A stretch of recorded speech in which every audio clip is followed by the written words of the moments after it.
సాధారణ మనుషులు కనుగొనలేని విషయాలని శాస్త్రవేత్తలు ఎలా కనుగొంటున్నారు, శాస్త్రవేత్తలు ఎలా ఆలోచిస్తారు అనేది ఈ వీడియోలో చర్చించుకుందాం.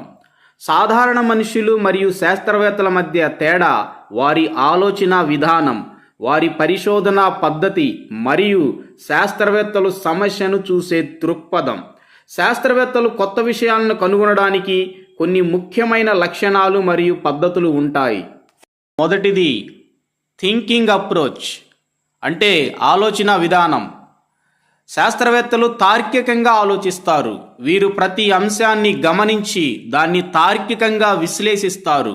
వారు ఏ విషయాన్ని ఆమోదించే ముందు దానికి ఆధారాలు వెతుకుతారు. అలాగే క్వశ్చనింగ్ నేచర్, అంటే ప్రశ్నించడం. శాస్త్రవేత్తలకు సహజంగా ఏదైనా విషయాన్ని ప్రశ్నించాలనే గుణం ఉంటుంది.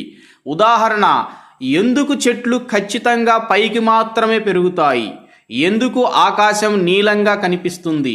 ఈ ప్రశ్నలు వారి ఆలోచనను మరింత లోతుకు తీసుకువెళ్తాయి. రెండవ అంశం రీసెర్చ్ మెథడాలజీ, అంటే పరిశోధనా పద్ధతి. శాస్త్రవేత్తలు ఒక నిర్మితమైన పద్ధతిని అనుసరిస్తారు. అంటే అబ్జర్వేషన్, పరిశీలన ఉంటుంది. మొదట సమస్యను లేదా విషయాన్ని గమనిస్తారు. తర్వాత ఆ సమస్య గురించి ఊహిస్తారు, అంటే హైపోథిసిస్, దాని గురించి ఒక తాత్కాలిక ఊహను తయారు చేస్తారు. తరువాత ఎక్స్పెరిమెంటేషన్, అంటే దాని గురించి వారు ఊహించిన అంశం గురించి ఒక ప్రయోగాన్ని వారు చేయడం ప్రారంభిస్తారు. తరువాత ఎనాలసిస్, ప్రయోగ ఫలితాలను విశ్లేషించి తార్కిక నిర్ణయానికి వస్తారు. కన్క్లూజన్, తీర్మానం, చివరగా తాము కనుగొన్న విషయానికి సారాంశాన్ని, దానికి తగిన సారాంశాన్ని చెప్పడం జరుగుతుంది. అవసరమైతే అది సమాజానికి అందుబాటులో ఉంచుతారు. మూడవ విధానం ప్రాబ్లమ్ సాల్వింగ్ పర్స్పెక్టివ్, సమస్య పరిష్కార దృక్పథం.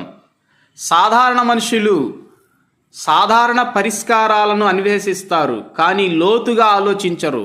కానీ శాస్త్రవేత్తలు మాత్రం ఈ సమస్య ఎందుకు వచ్చింది, దీని మూల కారణం ఏమిటి, దీన్ని ఎలా పరిష్కరించవచ్చు వంటి ప్రశ్నలు అడుగుతారు.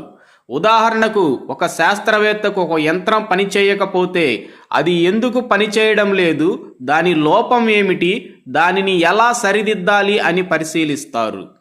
నాలుగవ అంశం క్రియేటివిటీ, సృజనాత్మకత. శాస్త్రవేత్తలు తమ ఆలోచనలలో సృజనాత్మకతను ఉపయోగిస్తారు.